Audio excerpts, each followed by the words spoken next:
Human beings are created to make music, and our bodies make music. As Jim Jordan likes to say, our bodies are the source of all the different musical instruments. We can turn our bodies into percussion instruments. We can make trumpet noises with our mouths. We can make flute noises by whistling. Our bodies are constructed to make music. And the Bible shows us that being a fully human being, maturing as a human being, is a kind of tuning. We're tuned to the Spirit, we're tuned by the Spirit. The Spirit inhabits us and transforms us and remakes us to be more and more like God. And that means that we're becoming more and more musical. The Spirit comes so that we sing psalms and hymns and spiritual songs, and so that we sing and make melody in our heart to the Father.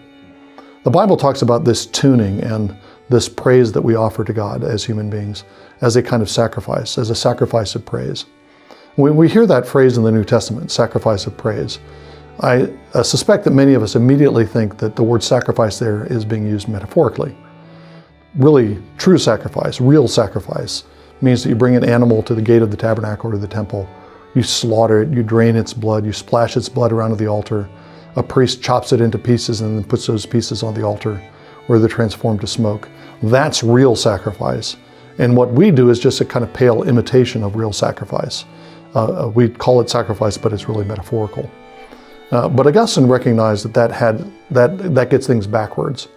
What Old Testament Israel did was they were doing the metaphorical kinds of sacrifice, offering an animal that's transformed into smoke and ascends to God. That's a picture of true sacrifice. But the true sacrifice, of course, the consummate sacrifice, is the human sacrifice of Jesus. And our sacrifice, our human sacrifice of ourselves in union with Jesus by the power of the Spirit. That's what true sacrifice is. And that sacrifice does the things, our human sacrifice in union with Christ, does all the things that Old Testament sacrifice did. Old Testament sacrifice was a death ritual. Certainly the animal died, but it's also a resurrection. The animal dies and then the animal is placed on the altar and ascends to God. It's a liturgy of ascent. The animal is ascending to God as a sweet-smelling aroma.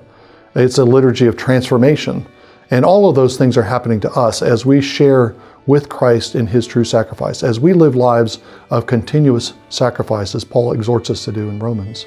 We are accomplishing all those things in reality that the Israelites accomplished in picture and in figure. We are the true sacrifice, and our life together is the truly sacrificial life in union with Christ. In the next video, we're going to talk about how that true sacrifice applies to a sacrifice of praise and a sacrifice of song.